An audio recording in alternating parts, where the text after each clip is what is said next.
So it's duality and emergent gate symmetry. That's the title.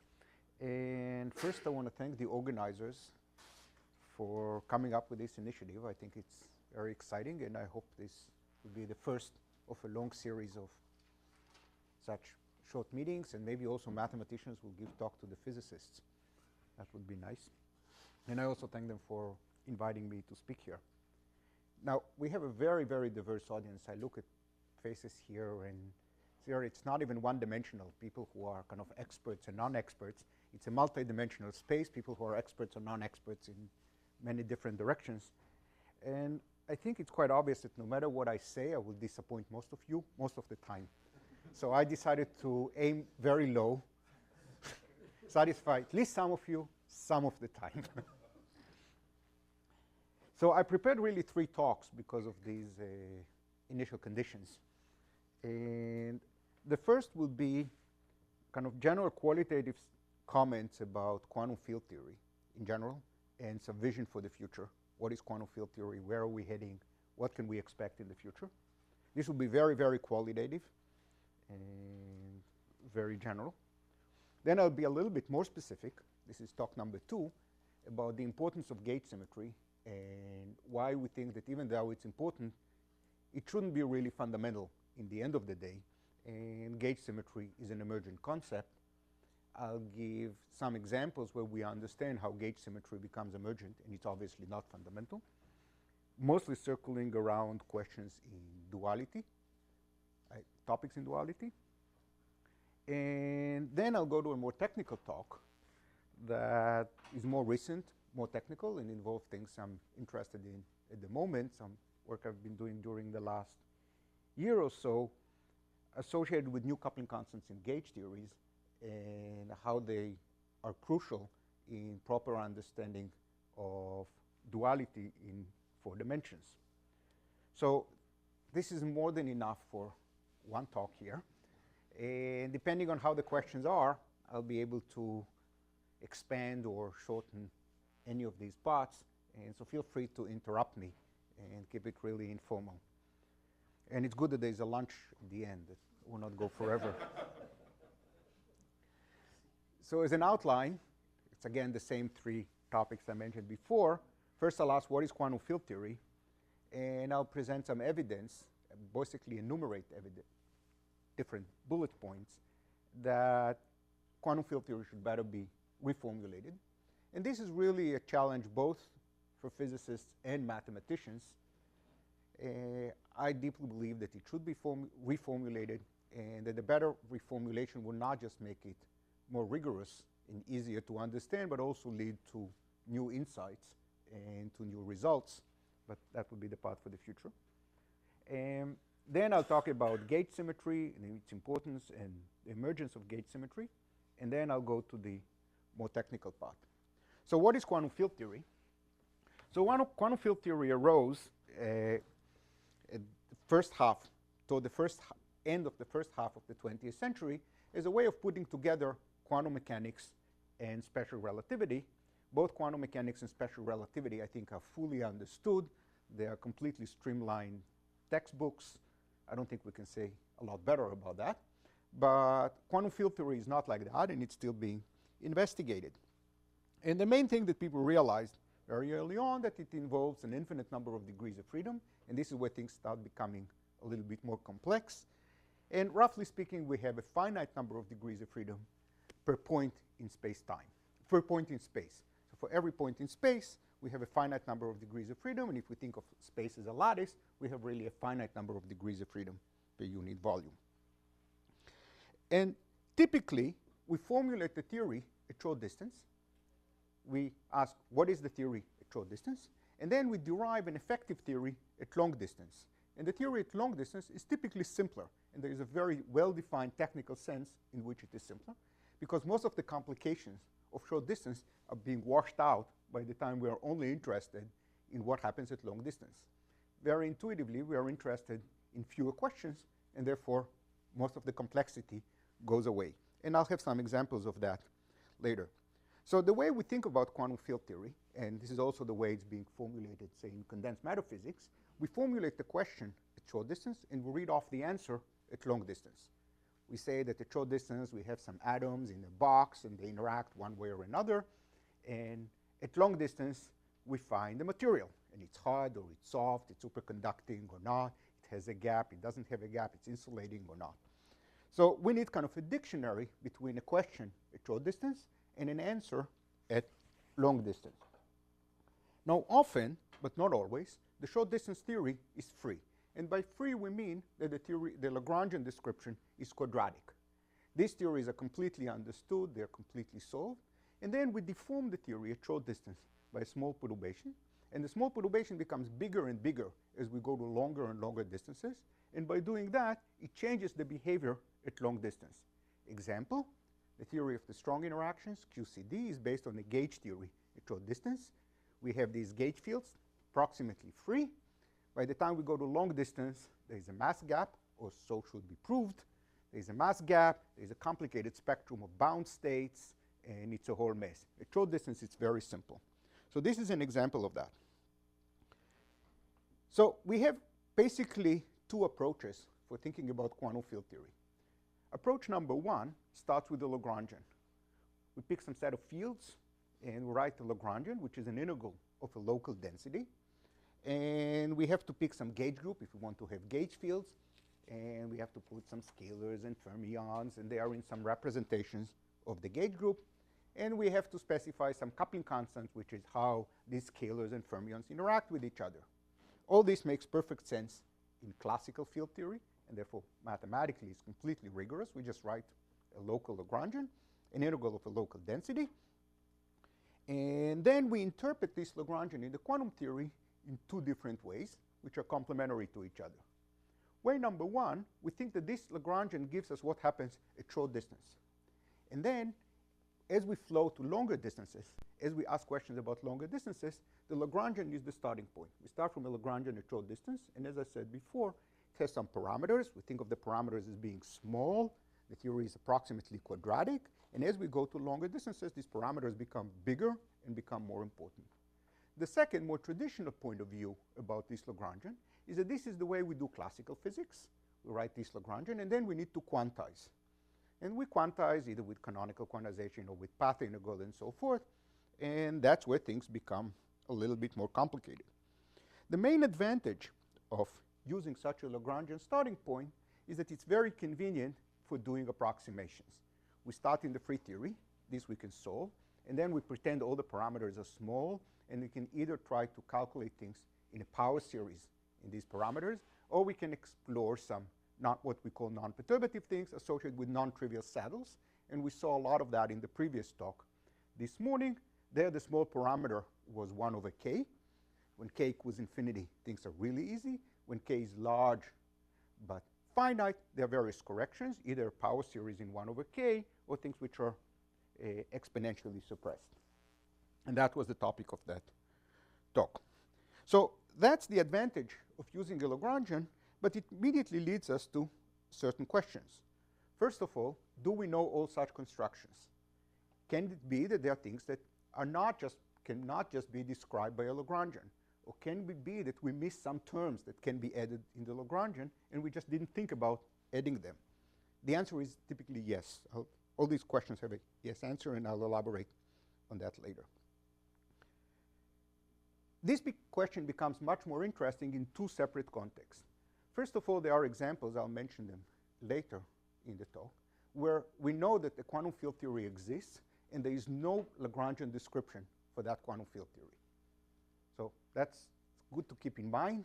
As much as physicists love Lagrangians, there are many, many very interesting theories that you can almost prove that there is no Lagrangian description for them. So that's kind of a warning sign that if you really want to deeply understand quantum field theory, the Lagrangian cannot possibly be the starting point. So I'll soon give another presentation of, I'll mention, I'll not give it, another presentation of quantum field theory, and which satisfies all the axioms we need, and we know that there is no Lagrangian that leads to that. And we know that this thing exists. In fact, just before the talk, you were talking to Ed Witten, and he mentioned the mysterious theory in 6 dimensions. That's one of the hallmark examples of a quantum field theory. We know it exists. It has all sorts of marvelous features, and there's no Lagrangian description of it. So if we ever want to fully understand what quantum field theory is, it's good to study Lagrangians. They're very helpful and useful, but I don't think in the end they will be the starting point, because we know examples of very interesting theories that don't have a Lagrangian. Second, which is our focus, will be one of the focus points of this talk, is that there are many theories which have more than one Lagrangian. So that's the opposite thing. Either we have no Lagrangian at all, or we have more than one Lagrangian. What do we mean by that? I start with Lagrangian 1, you start with Lagrangian 2, we compute the physical consequences, and they are exactly the same. The mapping could be non-trivial. What I call some parameter G, you might want to call that, your parameter would be 1 over G. It might be a non-trivial dictionary between us, but it's not true that a given theory has a given Lagrangian. One theory can have more than one Lagrangian, and in many situations, there's an infinite number of Lagrangians we can assign to a given theory.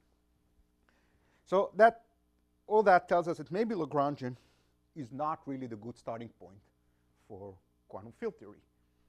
Sometimes it doesn't exist, and sometimes there's more than one of them, so how should we think of it? The second point of view about quantum field theory is more abstract. It's more rigorous, more abstract, and in many cases it's even more useful. This is where we formulate quantum field theory as a collection of operators, local operators, and we have their correlation functions. If we think of it as a quantum mechanical system, we have matrix elements of a product of operators. So complete solution of the quantum field theory is the least of all possible operators and the least of all their correlation functions. And these correlation functions have to satisfy a long list of axioms. Some people in the audience know about this subject a lot more than I do. There are all sorts of axioms that these operators should satisfy. And if they're satisfied, then hooray, we have a quantum field theory, and we don't need a Lagrangian for that. In fact, most exact solutions of quantum field theories are really based on this approach rather than the Lagrangian. The Lagrangian is very good for approximations. The more abstract point of view is better suited for exact solutions, and there are examples in 2 dimensions, there are examples in 4 dimensions, and they are more algebraic rather than more geometric. So roughly speaking, the geometric approach is better for the Lagrangian, and the algebraic approach is better for exact solutions and for this abstract point of view. A new thing that became more important only recently is that the collection of local operators is not enough to uniquely characterize the quantum field theory. In addition to local operators, we might also want to insert lines, for example, Wilson lines or 't Hooft lines. We might also want to insert certain surfaces. In the example that was discussed in the previous talk this morning, we saw an example of a system in R4.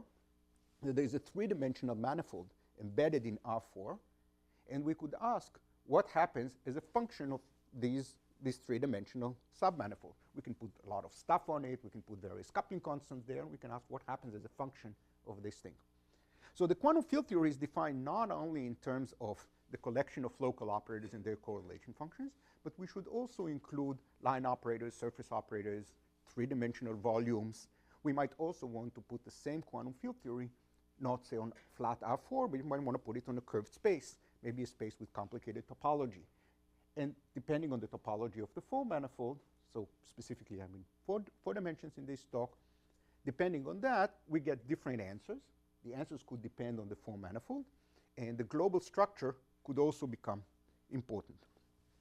So these are the 2 approaches, and there is a lot of evidence that probably neither of them will end up being the fundamental one. So I'll just enumerate some of them. I've already said about the Lagrangians, we have examples with no semi-classical limit, so we cannot start from the Lagrangian. The theory is intrinsically quantum mechanical.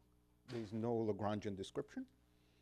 There are examples with several semi-classical limits, examples with several different Lagrangians, and this is what we typically call duality.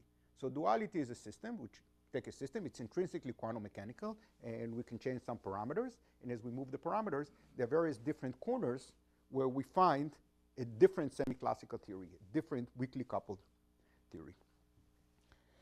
And I've also said that the exact solutions come from the more algebraic approach, and it's kind of a shame to use this formulation of the theory using the Lagrangian, and then to actually solve it, forget the Lagrangian and do something else. This just doesn't sound right. And there are also other arguments against Lagrangian. I think it's very fundamental, the fact that there is no mathematically rigorous formulation of quantum field theory, and it's not just a nuisance. I think it's a fundamental thing we're missing, and this is really a challenge and an opportunity both for mathematicians and physicists to try and make sense out of this huge body of language. And the applications of that will clearly be enormous, both in particle physics and in condensed matter physics, but also in connection with gravity and so forth. In fact, there were two independent titles given for these talks, one by Juan Maldacena, he will talk in the afternoon, and one my title. I can assure you we did not coordinate the titles, even though they're very similar. They both have gauge, they both have emergence, they both have duality. So it's almost all the words are there. We show that we are thinking about different questions, but they're not that different in the end. So that, again, is related to that. The next topic I'd like to move to is the importance of gauge symmetry. Now, first of all, physicists love symmetries. We just love them. It started in 18th and 19th century when people studied symmetries of lattices, of material.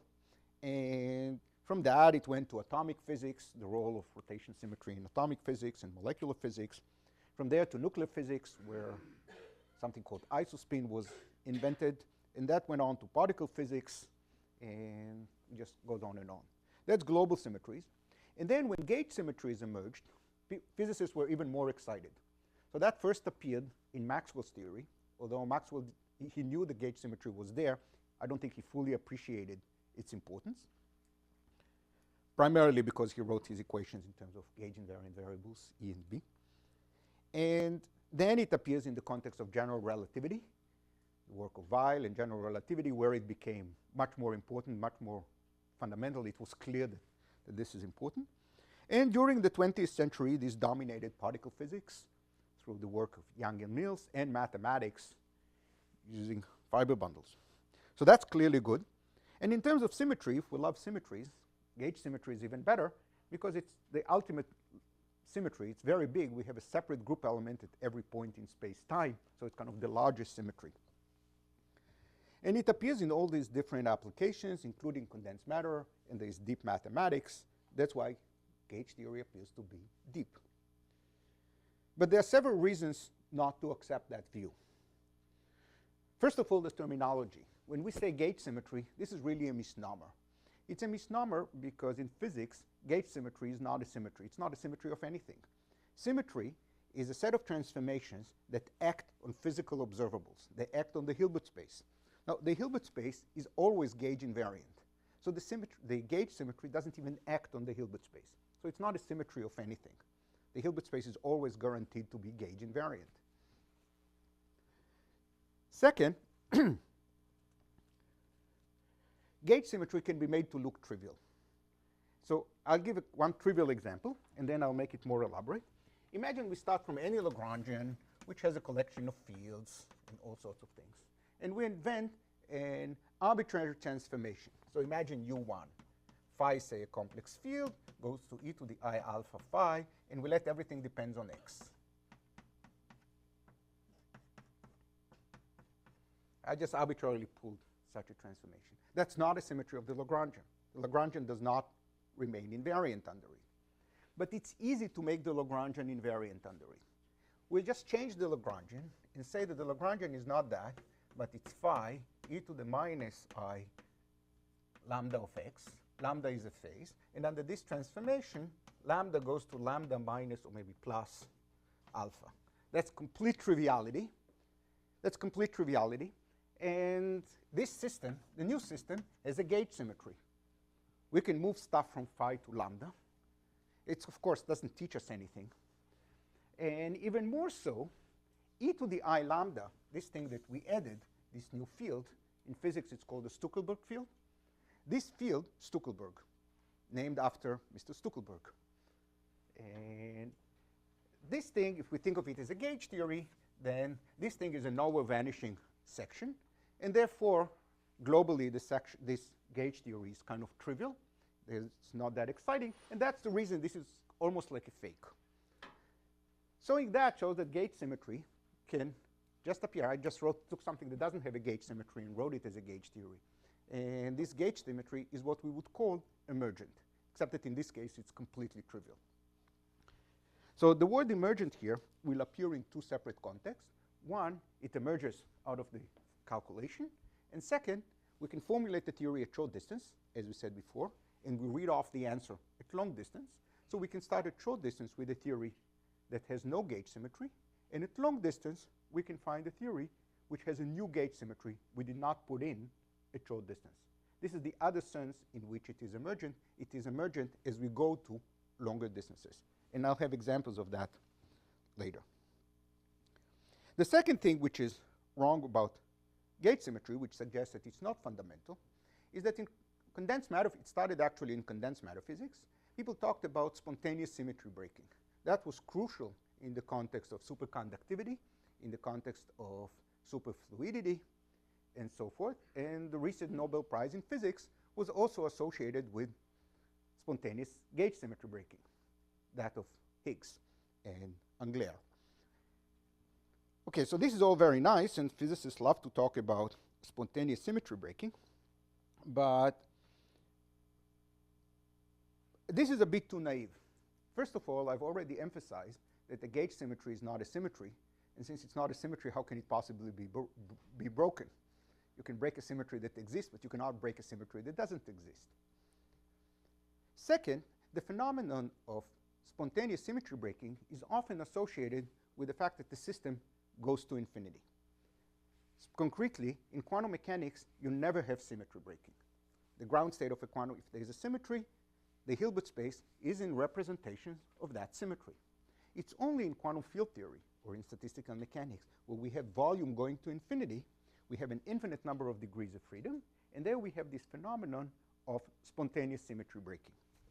Now, that's not true for gauge theories. For gauge theories, we have a lot of symmetry. At every point in space, we have a separate symmetry.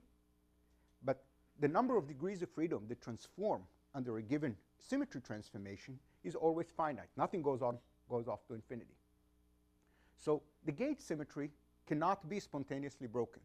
The ground state is always unique. Or if you wish, all these would-be separate ground states are all related to each other by a gauge transformation. Left to use. So I said that gauge symmetry is kind of the ultimate symmetry because it's so big, because there's a separate transformation at every point.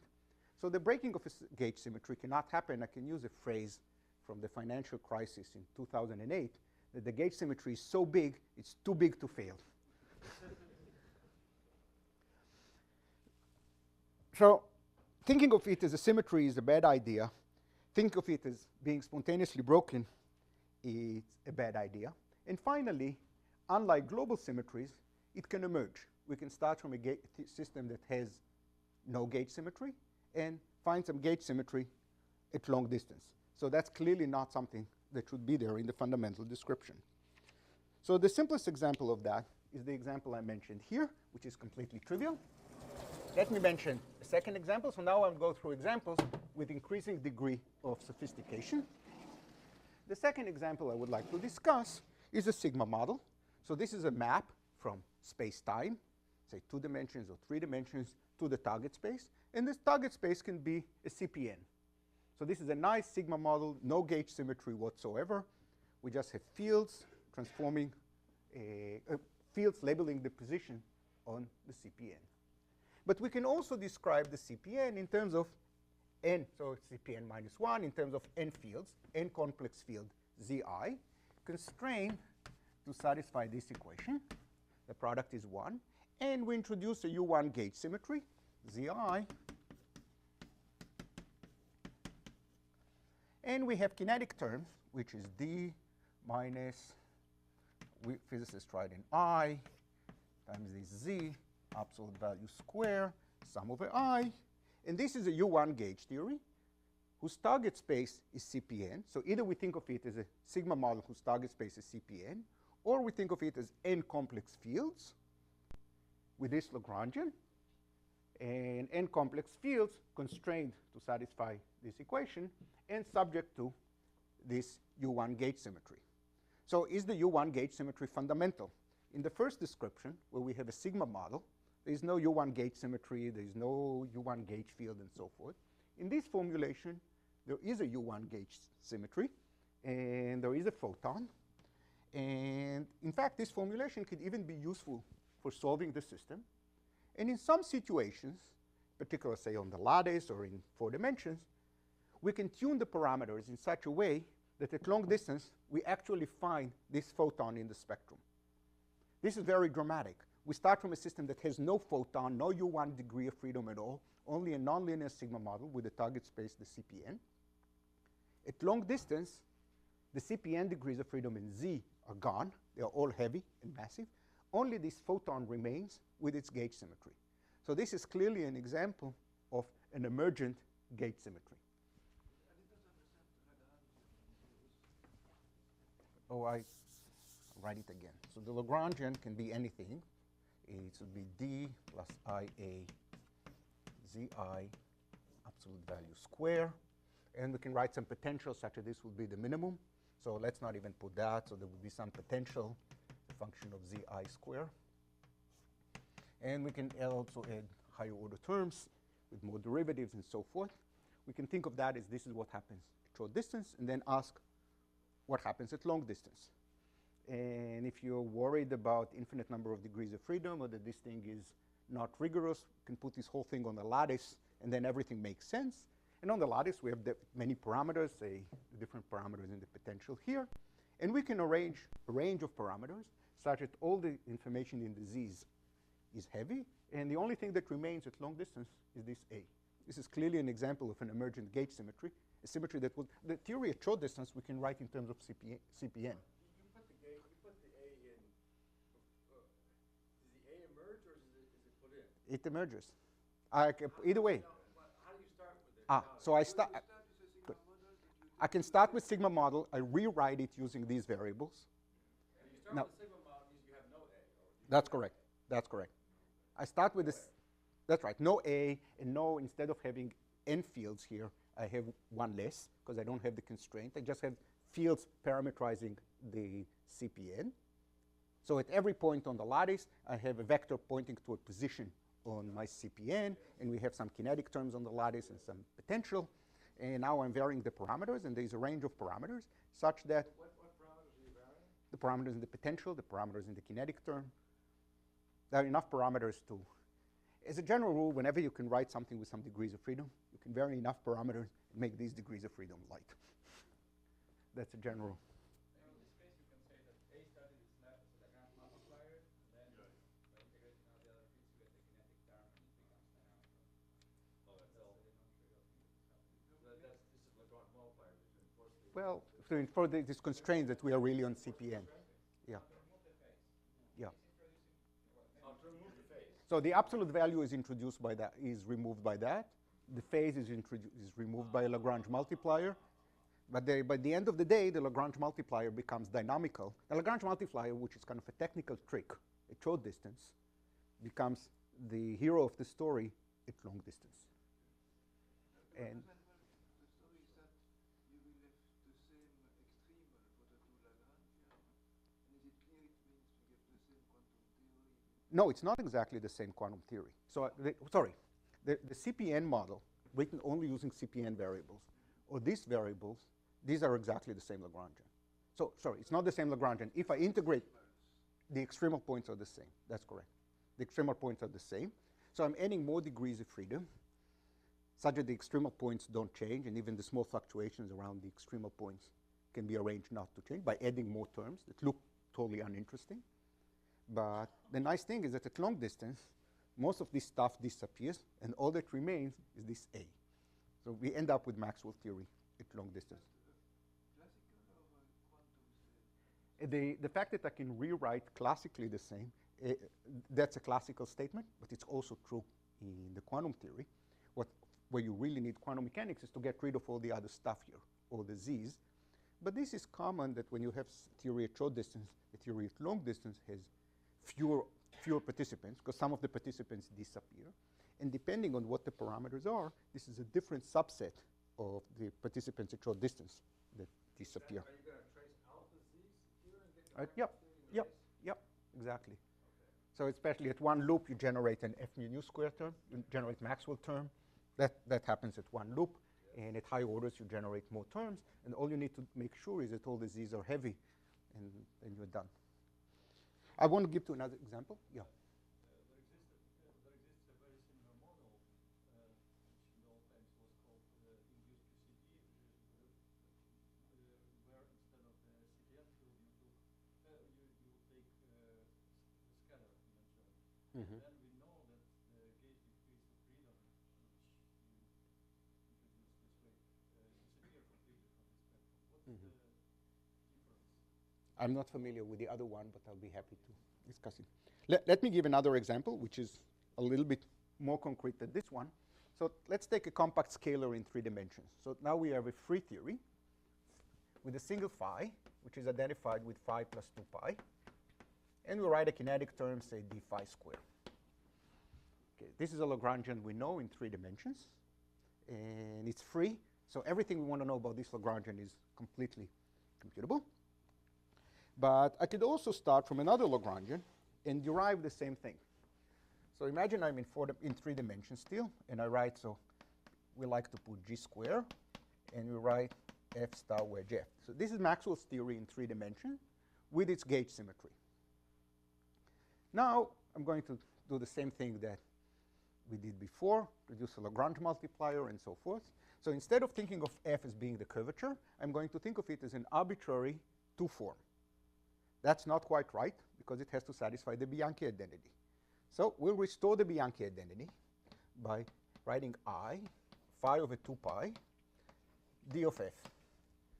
So this theory with f an arbitrary field is exactly the same as the original theory we started with, which was Maxwell's theory.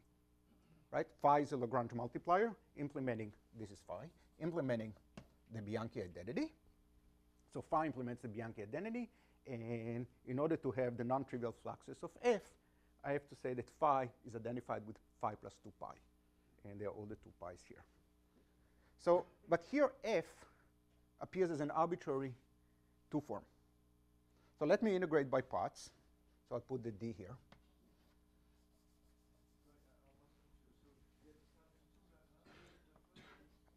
Forget this for a moment.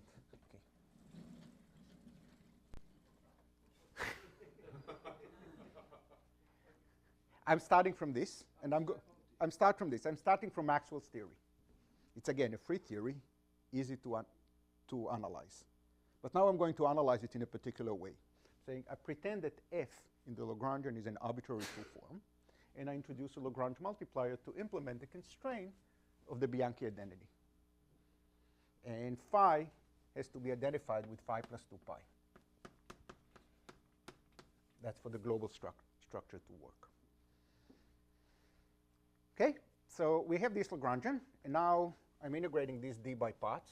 There might be some minus signs. They're not that exciting. And now f appears just as a number.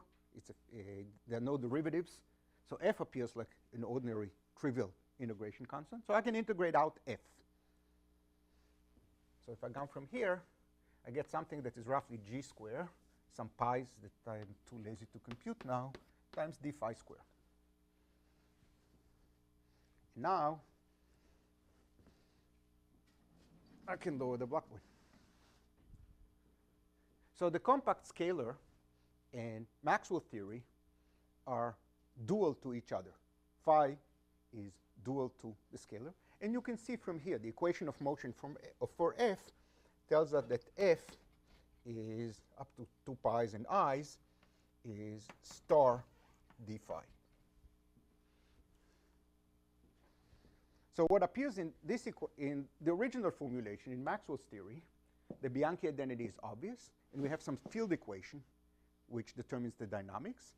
in the phi language, phi is a scalar, no Bianchi identity, and there is an equation of motion for phi, which is the same as the Bianchi identity in the original formulation. So the Bianchi identity was mapped to something trivial, and the equation of motion of phi becomes the Bianchi identity. So a free scalar is dual to a gauge field in 3 dimensions.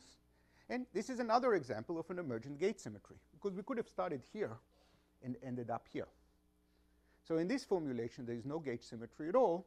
In this formulation, we see an emergent U1 gauge symmetry. We can do the same thing in 4 dimensions. So that's in 3 dimensions. So this is d equals 3.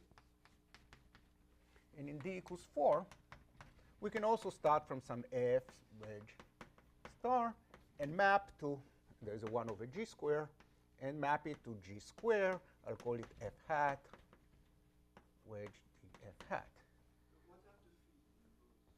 Okay, so this is Maxwell's theory in 4 dimensions. Gauge field. So here I start from a gauge field in 4 dimensions. So this is a U1 gauge theory with a connection A. And I do essentially the same manipulations as here. And I find another gauge theory with coupling constant inverted. And again, there are some pi's that I'm careless about. And here we have another U1. I'll call it U1 hat to distinguish from this one. And another connection I'll call A hat. And the terminology, which is quite general, these are electric degrees of freedom. This is ordinary Maxwell theory. And these are dual degrees of freedom. The electric and the magnetic fields exchange roles under this transformation. But what's really, so this is well known. This was known from the time of Maxwell. But the new thing here, which is also not new for this talk, it's known for decades, is that the gauge symmetry of A is completely hidden here, and the gauge symmetry of A hat is completely hidden here. Or we could say we could start from electric degrees of freedom, end up with magnetic degrees of freedom, and the gauge symmetry of the magnetic degrees of freedom is emergent. So it's time to move to examples which are a little bit more interesting than these trivial fields. And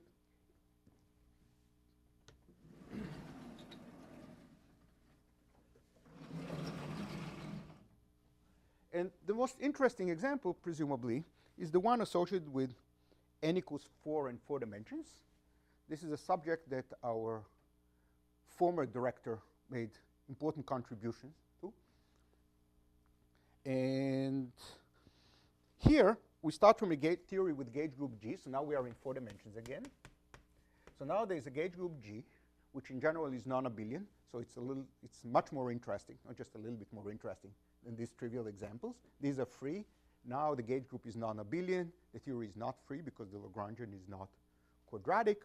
So we start with a gauge group G, and when we have a gauge group G, we have 2 parameters in the Lagrangian, 1 over G square, trace f wedge star f, and I'm suppressing 2's and pi's, because there's no way I'll get them right anyway. I think it's 16 pi square, trace f wedge f, and I'm with Euclidean signature, and that's why I have all these i's everywhere.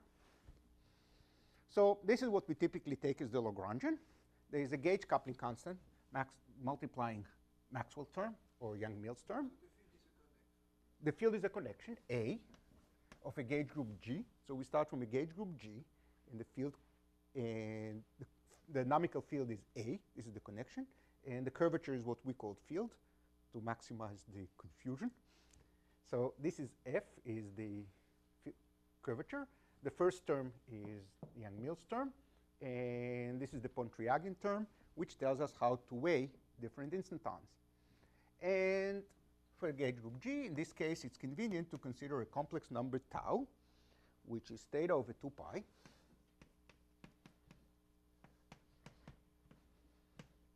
G square, and let's see if I can get all this pi. So it's 4 pi over G square.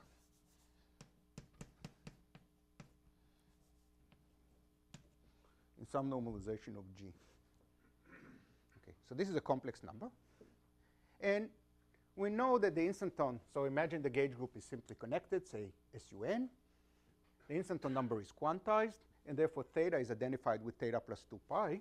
And therefore, we can take this theory and map tau to tau plus 1. So the theory with tau is the same as the theory with tau plus 1. That's just shifting theta by 2 pi. That is completely obvious in this Lagrangian.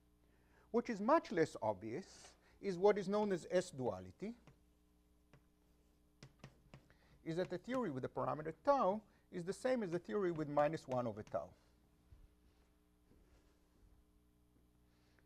Later in the talk, I'll say this in a much more precise way. But let me first give it kind of the broad brush statement. So imagine we are in, say, SO2n, and we have a complex parameter tau. We can shift theta by 2 pi, and that maps tau to tau plus 1. Or we can invert the coupling constant like that. So this is obvious because it's true classically. This is far from obvious because it's very quantum mechanical. So this is known as S-duality, and I forgot the Y. And together, these two transformations, T here and S there, generate SO2Z. So we start from one Lagrangian, and we can generate many other Lagrangians with different values of tau and theta. So different values of tau, different values of G and theta, such that the physics is unchanged. Now, this particular theory is scale invariant. So when I said that we formulate the theory at short distance and we read off the answers at long distance, this language is not appropriate here. This theory is scale invariant, and it is the same theory at all length scales.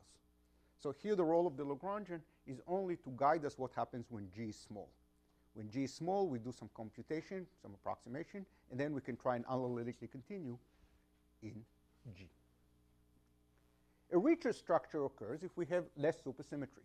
So this is in n equals 4. We can also study n equals 2. And in n equals 2, if we do a similar thing, there is no such duality. So this is n equals 4 supersymmetry. N equals 4 n is the n of supersymmetry. Yeah. This is the number of supersymmetries.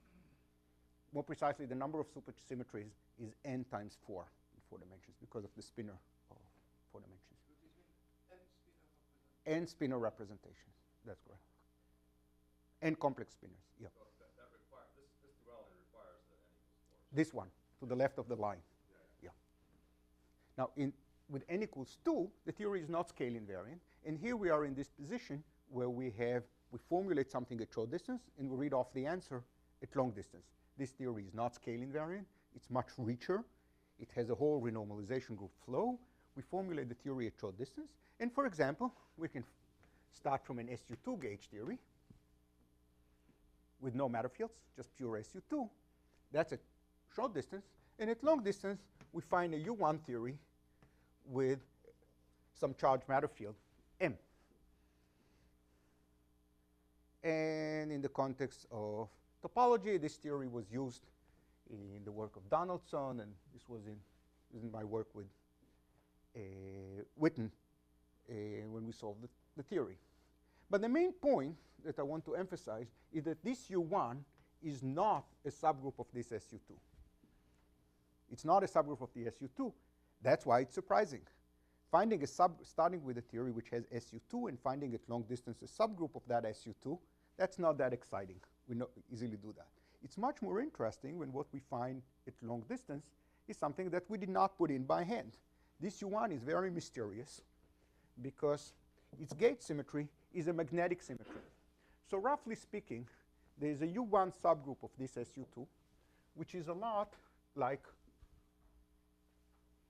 there's a U1 subgroup of this SU2, which is a lot like this electric U1. And this emergent U1 is a lot like the magnetic U1, except that for the abelian case, we could actually do the transformation and watch with the naked eye how the U1 emerges. And here, it's more of the magic of quantum field theory that gives us this emergent U1 symmetry. And that emergent U1 symmetry is, of course, interesting and useful. So could you make that statement again for the n equals 2? So you're telling us that the SU2 and the U1 are dual somehow? No, the SU2 has a U1 subgroup. Yes. And this and that are dual to each other. Dual like here. Except that you cannot perform the duality because in order to do the duality, you have to deal with the fact that SU1 is really embedded in SU2. You can't imagine how much time I wasted trying to derive this duality. Didn't get anywhere.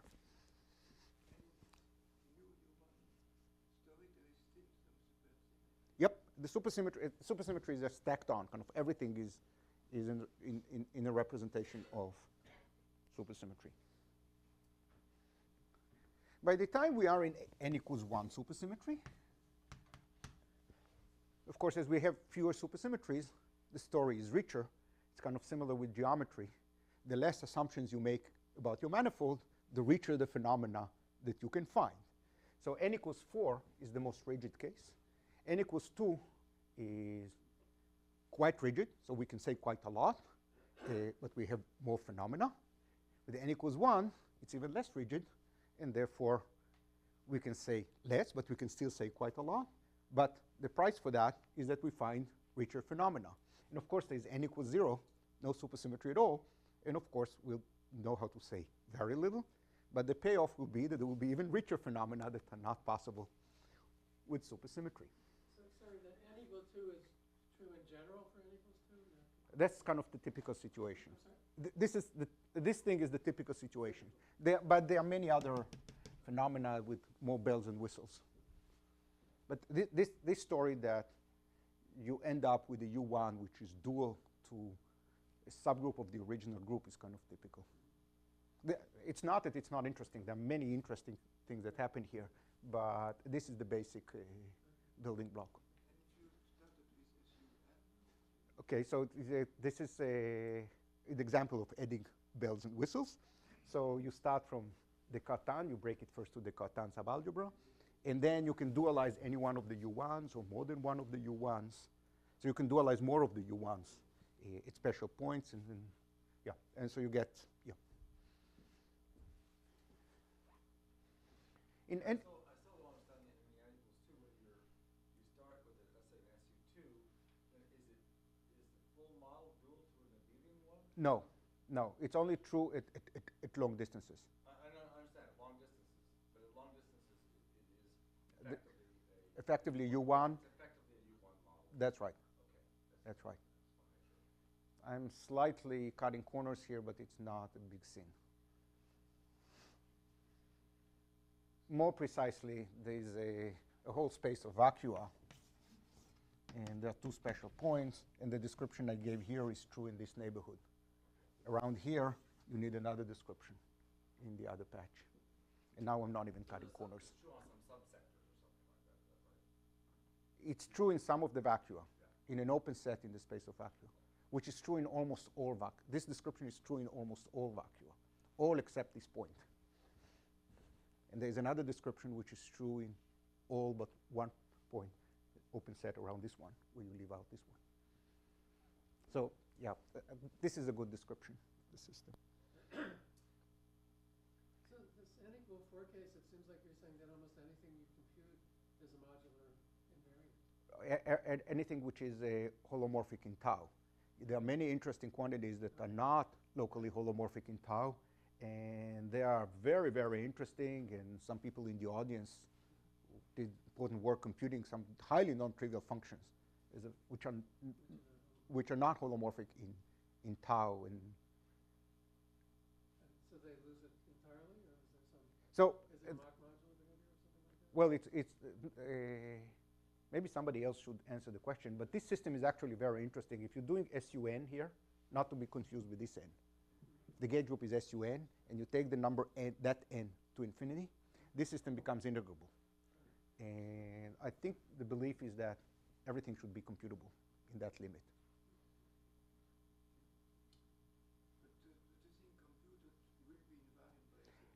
Well, in that case, it would not, because when you want to take the number of the n, the rank of the gauge group, to infinity, you have to take g to 0 in an appropriate rate. There you still get some one combination to 3, and then all the dependence on tau as a modular parameter is lost. Having said that, for a finite gauge group, doesn't matter how big it is, could be SU 2000, there are these modular properties as a function of tau.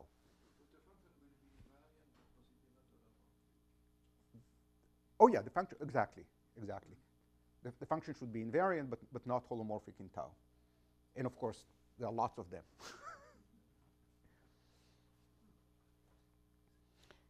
In n equals 1, as we march down, there's an even richer case.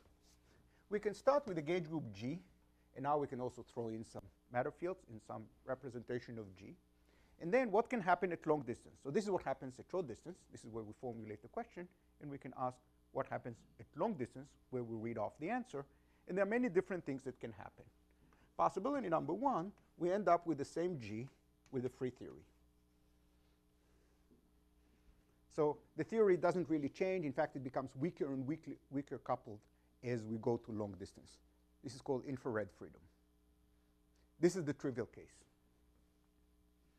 A much more interesting case is that we end up with a theory based on the gauge group G tilde, which has nothing to do with this G. It's not a subgroup of it, and there are some matter fields, and it's still free in terms of these variables. It's a totally different gauge group, not dual to it, not any subgroup of this dual to any subgroup of that. It just pops out of thin air. And the next thing that can happen is that we flow to an interacting theory.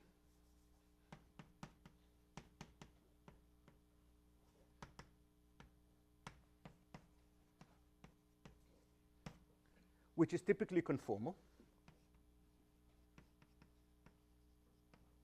So it's not typically, it is conformal. We now flow to an interacting conformal field theory at long distance. And this is a very rich theory. It has non-trivial correlation functions. It has critical exponents. It has non-trivial anomalous dimensions and a lot of richness.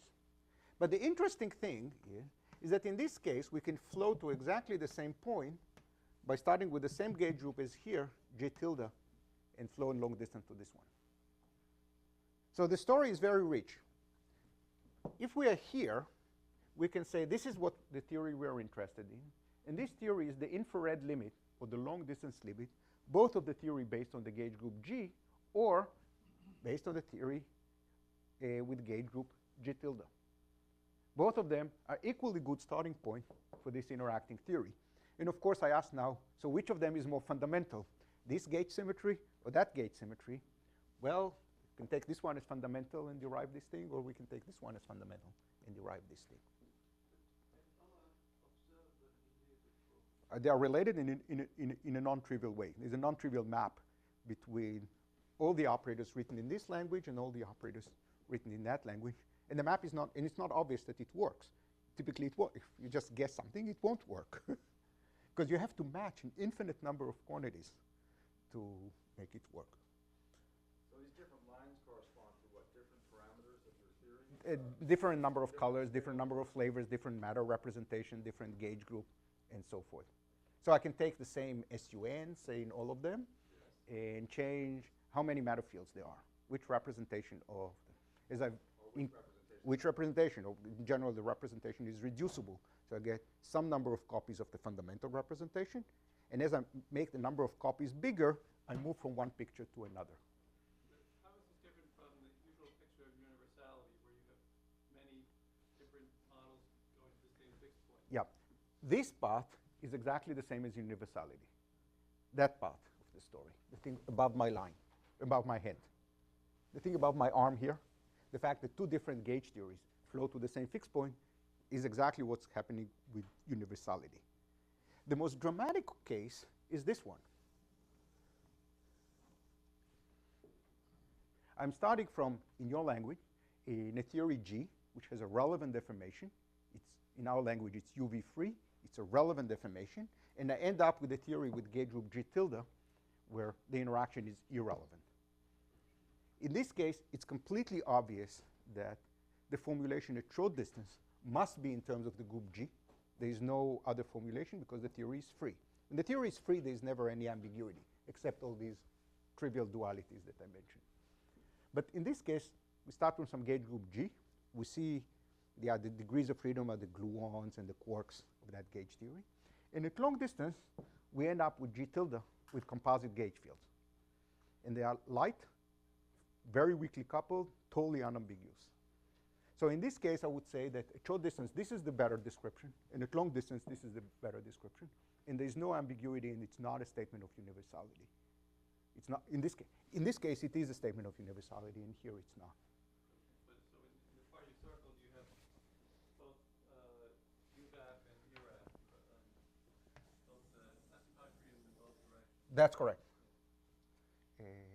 That's right. So this is UV free, and this is IR free. And in that case, it's unambiguous here, and it's unambiguous here, but it's unambiguous, and the unambiguous description at long distance is fundamentally different than the other one. It's not a subgroup or anything. It's totally emergent.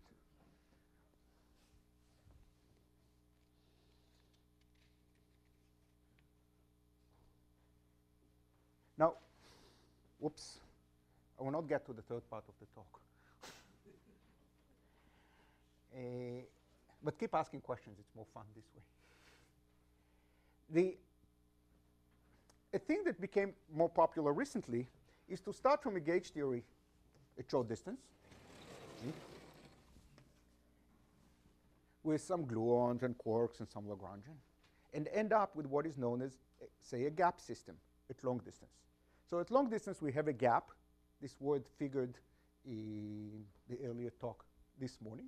And a gap means that if you look at long distances, there are no interesting operators, local operators, with correlation functions that drop like a power. As we separate operators, everything drops exponentially, and we can set everything to 0. So naively, there is absolutely nothing interesting at long distance. The long distance theory appears to be completely free, and appears to be completely empty. There is nothing of interest at long distance. But it might happen that at long distance, we have a topological field theory. Example, a ZN gauge theory.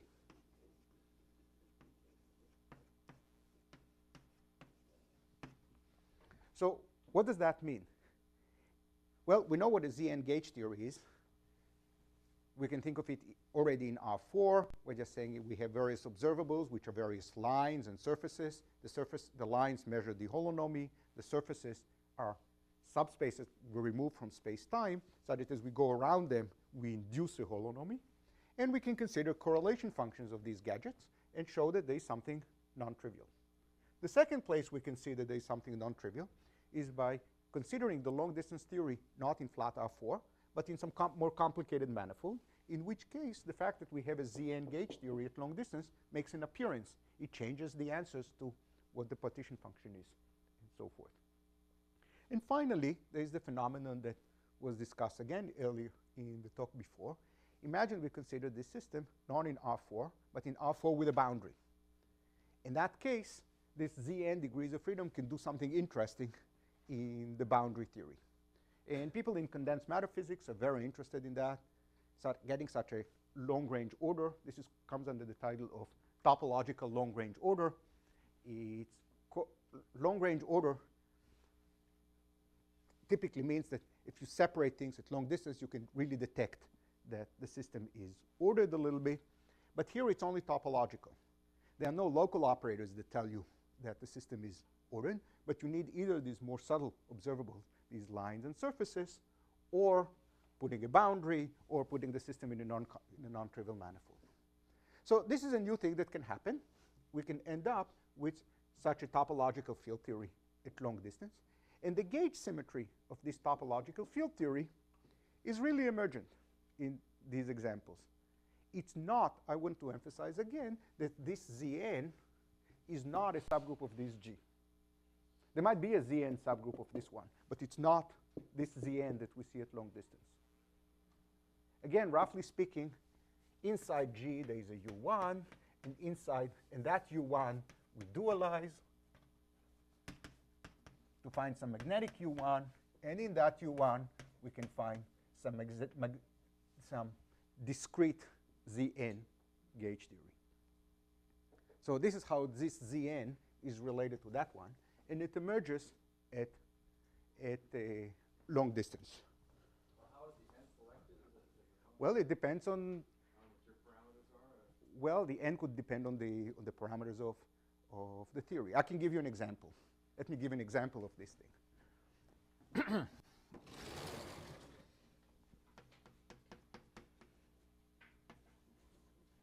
So imagine we start with an SU2 gauge theory. No supersymmetry at all, just pure SU2 gauge theory. Now, one of the Clay problems instructs us to say, prove that there is a gap. So at long distance, we have a gap, and it's empty at long distance. So that's clearly an important problem to prove. I think all physicists take it for granted. It's just true. And now I'm going to change a little bit. Imagine the gauge theory is SO3. Mod Z2. Okay, that doesn't sound like a big deal, especially if we work on R4. That shouldn't make a difference. In fact, on R4, there's very little difference between these two gauge theories. Yet, this theory, and again, I'm slightly cutting corners, but not a lot, at long distance, there is a gap plus a Z2 gauge theory. So the spectrum of particles, glue balls, etc., is exactly the same as in this theory. The correlation functions of local operators are exactly the same. We start seeing the difference in the spectrum of line and surfaces. Like this theory has a Wilson line in the fundamental representation, and this one does not. This theory has at Hooft lines. Sorry, this theory has at Hooft lines that this theory does not. But this is kind of a more subtle distinction. But by the time we go to the infrared, this becomes a more dramatic distinction. This theory has a gap, and this theory has a gap. That the fact that they are the same is consistent with the fact that these theories are almost the same. They're not just cousins. They're twin brothers. They really share most of the chromosomes, except tiny bit. And the tiny bit is the fact that the line operators in this theory and in this theory are different, and therefore they can detect this phenomena. So this phenomenon can be detected using the line operators in this theory, but it cannot be detected using the line operators in this theory. And therefore, the long-distance behavior of these two theories, the long-distance behavior is really fundamentally different. So, and furthermore, if we compactify this system on some non-trivial space, just imagine we compactify it on a circle times R3. Instead of studying it on R4, we study it on R3 cross a circle. Now, even the local operators become different between these two theories, because we can take a line that is different between these two theories, wrap the circle, it becomes a local operator in 3 dimensions, which can detect the difference between these two theories. So this Z2 is an emergent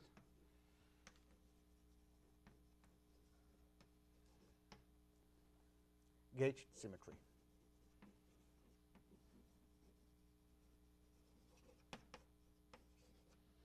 So the long distance theory exhibits a gauge symmetry that is not there at short distance. So we conclude from all that, I think that gauge symmetries cannot possibly be fundamental. They can come and go, depending on how you formulate the theory. We showed examples that depending on how you formulate the theory, the gauge symmetry is there or not. We showed example where you start with one gauge group and you end up with nothing, or you start with nothing, you end up with a gauge symmetry, or you start with one gauge symmetry and you end up with another. All these options are possible. And you can ask which of them is fundamental. Probably none of them. It's sometimes very convenient to use the gauge symmetries. They give us good description, good, nice local description, making a lot of properties of the theory like unitarity, Lorentz invariance, and so forth. Locality manifest, but they come and go with all these dualities. I think it really begs the question of how to formulate quantum field theory in such a way that all these dualities are manifest. We shouldn't be surprised when we have such surprising results. It should be just manifest in the formulation of the problem. And I don't know how to do that. So I've just finished the first half of my talk. And in the second half, which I will not describe, I'll just tell you what I wanted to say. I wanted to make the statement of n equals 4 duality more precise. Here I really fudged a lot of details, and the story is a lot richer than what I wrote here. The point is that I did not pay attention when I described that to the global part of the group. And one lesson from this discussion is that the global part of the group can be quite important. So in the simplest case, when we start from an SUN gauge theory here, the precise statement is that under S duality, tau goes to -1 over tau, the theory is not quite invariant. SUN goes to SUN mod Zn. And I think this was already present in the work of Peter Goddard and his collaborators. The group goes to the Langlands dual, and the Langlands dual of SUN is SUN mod Zn. So that's the first subtlety that we have to put in. This is not quite right. It's true locally, but globally we need to go to SUN mod Zn. The second subtlety that occurs is that when we study gauge theories of non-simply connected gauge groups, there are more parameters that we can turn on in the Lagrangian, parameters that are not present in the simply connected case. For example, in SUN mod Zn, we can turn on new characteristic classes that are not present in SUN, and there's really no reason not to add them to the Lagrangian. So in quantum field theory, we have to sum over all possible connections, and the sum breaks. First, we have a big sum over all possible bundles, and in each bundle, we have to sum over all possible connections. So the second part is where the Lagrangian is helpful. This second part is where it's not completely rigorous, where we work in a fixed bundle. But then, even after we have done doing that, there's a question of how to sum over the bundles. And there's a question, what are the consistent ways to sum over the contributions of the different bundles?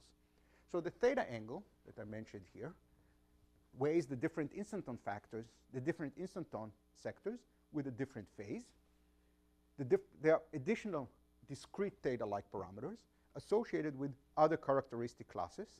They do not affect the behavior of the theory locally, but they do affect the behavior of the theory globally.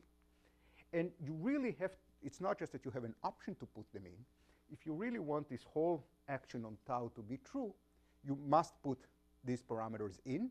And the full action of SL2Z involves changing the group by changing its global structure and acting also on these other parameters of the gauge group.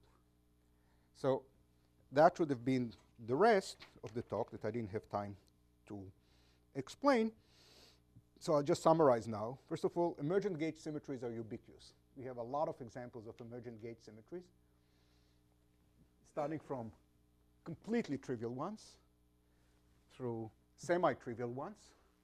Semi-trivials are the ones that we can understand on the blackboard. There is no black magic. And then those on this blackboard, and the last one that are like black magic.